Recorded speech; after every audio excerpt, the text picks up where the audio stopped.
Hello friends, welcome to my channel. ఎలా ఉన్నారు అందరూ? బాగున్నారా? నాకు కామెంట్స్లో చెప్పండి. ఇది వచ్చేసి సండే రోజు షూట్ చేసిన వ్లాగ్ అనమాట. సండే రోజు ఆఫ్టర్నూన్ లంచ్ కోసం అయితే నూడిల్స్ చేశాను. నార్మల్గా అందరికీ బయట బండి మీద దొరికే నూడిల్స్ అంటే చాలా ఇష్టంగా ఉంటుంది కదా.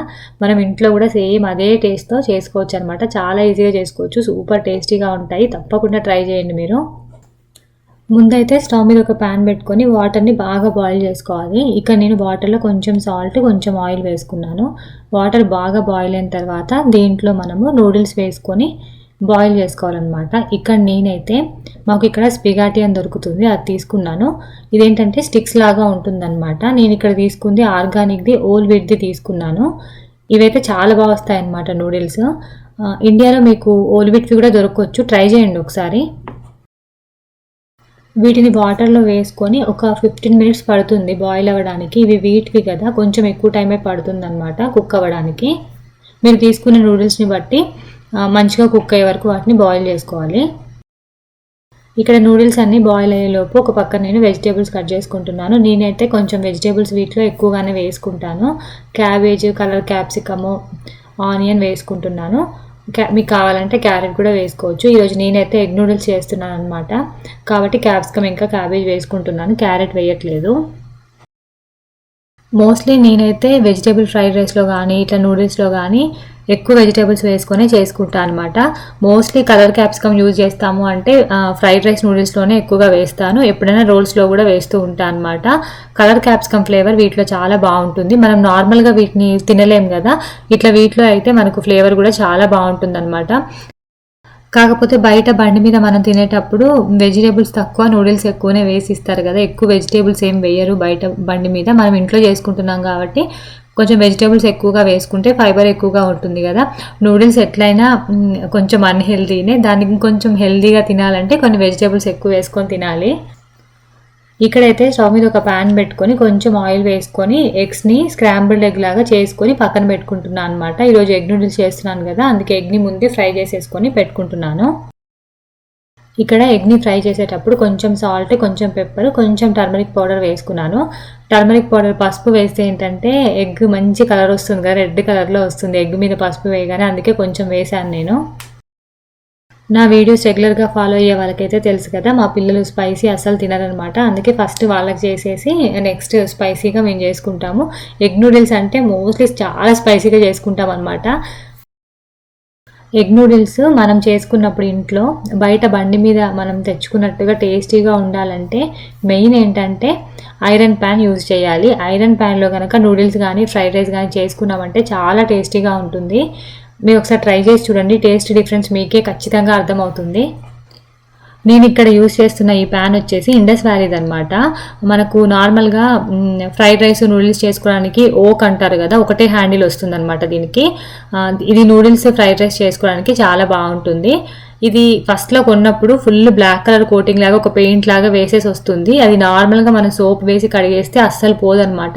మనం అలాగే కనుక కుక్ చేసామంటే మనం ఏదైతే ఫుడ్ కుక్ చేస్తున్నామో దాంట్లో మొత్తం అది బ్లాక్ కలర్ కోటింగ్ అంతా వచ్చేస్తుంది. అది మన హెల్త్కి అస్సలు మంచిది కాదు కదా. దీన్ని ప్రాపర్గా క్లీన్ చేసుకోవాలి. ఐరన్ ప్యాన్స్ అంటే కొంచెం పని అయితే ఉంటుంది, మంచిగా క్లీన్ చేసుకోకపోతే రస్ట్ వచ్చేస్తాయి కదా. దీన్ని ఎలా క్లీన్ చేసుకోవాలి ఏంటి అనేది లాస్ట్ వీడియోలో నేను చూపించాను కదా, మీరు ఎవరైనా చూడకపోతే చూడండి, చాలా ఈజీగా క్లీన్ చేసుకోవచ్చు ఇది.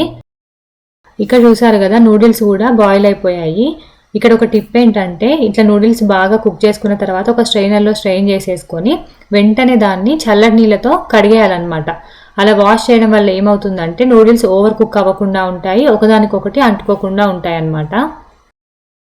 ఇప్పుడు స్టవ్ మీద ప్యాన్ పెట్టుకున్నాం కదా, దాంట్లో కొంచెం ఆయిల్ వేసుకొని ఆయిల్ బాగా వేడెక్కిన తర్వాత ఒక చిన్న గార్లిక్ని నేను క్రష్ చేసుకొని వేసుకున్నాను. తర్వాత దీంట్లో కట్ చేసుకున్న క్యాప్సికమ్ ముక్కలు వేసుకొని ఒక 5 మినిట్స్ ఫ్రై చేసుకున్నాను. క్యాప్సికమ్ కుక్ అవ్వడానికి కొంచెం టైం పడుతుంది కదా, ఒక 5 మినిట్స్ కుక్ చేసుకున్న తర్వాత క్యాబేజ్ వేసుకుంటున్నాను. క్యాబేజ్ త్వరగానే కుక్ అయిపోతుంది కాబట్టి ఫస్ట్ క్యాప్సికమ్ వేసుకొని తర్వాత క్యాబేజ్ వేసుకున్నాను.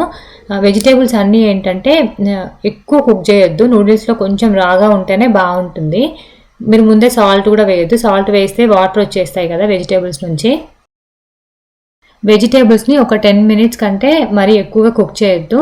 స్టవ్ని కూడా హై ఫ్లేమ్లో పెట్టుకొని వెజిటేబుల్స్ని టాస్ చేసుకోవాలన్నమాట. మనం హై ఫ్లేమ్లో పెట్టుకున్నప్పుడు ఐరన్ ప్యాన్ కదా మనం యూజ్ చేసేది, పైన అంతా పొగలాగా వచ్చేసి ఆ పొగ వాసన అంతా నూడిల్స్కి పట్టేసి టేస్ట్ చాలా బాగుంటుంది.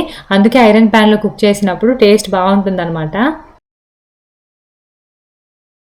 తర్వాత దీంట్లో మనం బాయిల్ చేసి పెట్టుకునే నూడిల్స్ వేసుకొని కొద్దిగా టమాటో కెచప్, కొంచెం సాల్ట్, పెప్పర్ పౌడర్ వేసుకొని బాగా కలుపుకోవాలి. ఒక 5 మినిట్స్ పాటు ఫ్రై చేసుకోవాలి. తర్వాత దీంట్లో కొద్దిగా కొత్తిమీర, నా దగ్గర ఓరిగానో ఉందన్నమాట, ఇది ఆప్షనల్, వేసుకుంటే ఫ్లేవర్ బాగుంటుందని వేస్తున్నాను. నేను ఓరిగానో వేసుకున్నాను. నేను కొంచెము గార్లిక్ పౌడర్ ఉందన్నమాట నా దగ్గర, గార్లిక్ పౌడర్ కూడా కొంచెం వేసుకున్నాను. ఇవి 2 ఆప్షనల్, లేకపోయినా పర్లేదు, టేస్ట్ చాలా బాగుంటుంది. నార్మల్గా సాల్ట్, పెప్పర్, టమాటో కెచప్ వేసుకోవచ్చు. ఒకవేళ మీరు బాగా స్పైసీగా తినాలంటే చిల్లీ పౌడర్ కూడా వేసుకోవచ్చు. ఇది నేను పిల్లల కోసం చేస్తున్నాను కాబట్టి చిల్లీ పౌడర్ వేయలేదు, వేసింది కూడా చూపిస్తాను నేను. అలాగే మనం ముందుగానే ఫ్రై చేసుకొని పెట్టుకున్నాం కదా ఎగ్ని కూడా వేసేసుకొని కొంచెం డార్క్ సోయా సాస్ కూడా వేసుకోవాలి. అలాగే మనము ఈ ప్యాన్లో చేసేటప్పుడు ఇద్దరికి ఒకసారి చేసి మిగతాది మళ్ళీ ఇంకొకసారి చేసుకోవాలన్నమాట. ఒకేసారి ఫ్యామిలీ మొత్తానికి చేయాలంటే మాత్రం అవ్వదు. అలా చేస్తే మొత్తం నూడిల్స్ అన్నీ విరిగిపోతాయి, ఉప్పు కారం ఏవి సరిగా పట్టవు, మనకు కలపడానికి కూడా సరిగా రాదనమాట. మీరు అబ్జర్వ్ చేస్తే బండి మీద చేసే వాళ్ళు కూడా సేమ్ అలాగే చేస్తారు. మనం వెళ్ళినప్పుడు ఒక్కొక్కరికి సపరేట్గానే చేసిస్తారు, కానీ అన్నీ ఒకేసారి వేసి చేయరు కదా వాళ్ళు. పిల్లలకైతే చేసి ఇచ్చేసాను. తర్వాత ఇది మా కోసం చేస్తున్నాను అనమాట.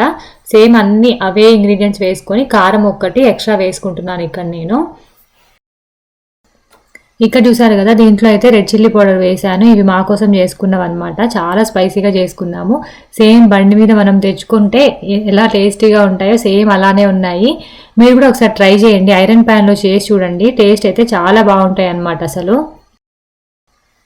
కాకపోతే నూడిల్స్ అంతా చేసుకున్న తర్వాత ప్యాన్ అంతా కింద అడుగంటేస్తుంది అనమాట. ఎందుకంటే మనము 2 to 3 టైమ్స్ సేమ్ ప్యాన్ని వాష్ చేయకుండా యూజ్ చేస్తే నార్మల్గా అది అడుగంటుతుంది కదా. ఇది కూడా ఐరన్ది కదా, నాన్ స్టిక్ది అయితే ఏం అడుగంటదు, కానీ ఇది ఐరన్ది కాబట్టి కింద బాగా అడుగంటేస్తుంది. అది ఈజీగా ఎలా క్లీన్ చేయాలో కూడా చూపిస్తాను చూడండి. చాలా ఈజీగా క్లీన్ చేసుకోవచ్చు మనము. చూసారు కదా, ఇక్కడ నూడిల్స్ అన్ని కుక్ చేసిన తర్వాత ప్యాన్ పరిస్థితి అయితే ఇదనమాట. ఫుల్గా కింద బ్లాక్గా అంతా అడుగంటేసింది. ఇది క్లీన్ చేయడానికి నార్మల్గా అందరూ స్టీల్ స్క్రబ్బర్ అది యూజ్ చేస్తారు కదా, అదేం యూజ్ చేయాల్సిన అవసరం లేదు. మనం రెగ్యులర్గా యూజ్ చేసే నార్మల్ స్క్రబ్బర్ ఉంటుంది కదా, దాంతోనే ఈజీగా క్లీన్ చేయొచ్చు అనమాట. అది ఎలా అంటే ప్యాన్ని ఒక్కసారి మనం వాష్ చేసేసుకొని జస్ట్ నార్మల్గా వాటర్తో వాష్ చేయండి. తర్వాత దీంట్లో కొంచెం మనం రెగ్యులర్గా యూజ్ చేసే డిష్ వాషర్ లిక్విడ్ కానీ సోప్ కానీ ఏదో ఒకటి వేసేసుకొని దాంతోపాటు పీతాంబరి పౌడర్, మనం పూజా సామాన్లు తోమడానికి యూజ్ చేస్తాం కదా, అది 1 స్పూన్ వేసుకొని ప్యాన్కి మొత్తం అప్లై చేయండి. వీడియోలో చూపిస్తున్నట్టుగా నీట్గా అప్లై చేసేసేయండి. ఇలా అప్లై చేసిన తర్వాత జస్ట్ ఒక 10 మినిట్స్ అట్లా పక్కకు పెట్టేసేయండి. కొంచెం సేపు అది నానుతుంది, నానితే ఈజీగా పోతుంది అనమాట. ఒక 10-15 మినిట్స్ పక్కన పెట్టేసేయండి. 10 మినిట్స్ అయితే అయిపోయింది. తర్వాత నేను ఇక్కడ వాష్ చేస్తున్నాను చూడండి. నార్మల్ స్క్రబ్బర్తోనే జస్ట్ క్లీన్ చేయండి, చాలా ఈజీగా మొత్తం వెళ్ళిపోతుంది అనమాట.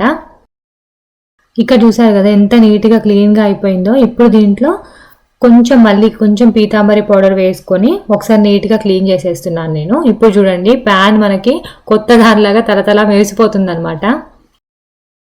ఇలా మొత్తం క్లీన్ చేసుకున్న తర్వాత నార్మల్ డిష్ వాషర్ లిక్విడ్ కానీ సోప్తో కానీ ఒకసారి నీట్గా క్లీన్ చేసేసుకోవాలి. చేసుకొని ఐరన్ ప్యాన్ని ఎప్పుడు మనం కడిగేసిన తర్వాత ఖచ్చితంగా దాన్ని ఏదైనా పొడి క్లాత్తో తుడిచేసి ఆయిల్ అప్లై చేసుకొని పెట్టుకోవాలి. లేదంటే ఈజీగా రస్ట్ వచ్చేస్తుంది అనమాట. వాటర్ తగిలిందంటే రస్ట్ వచ్చేస్తుంది.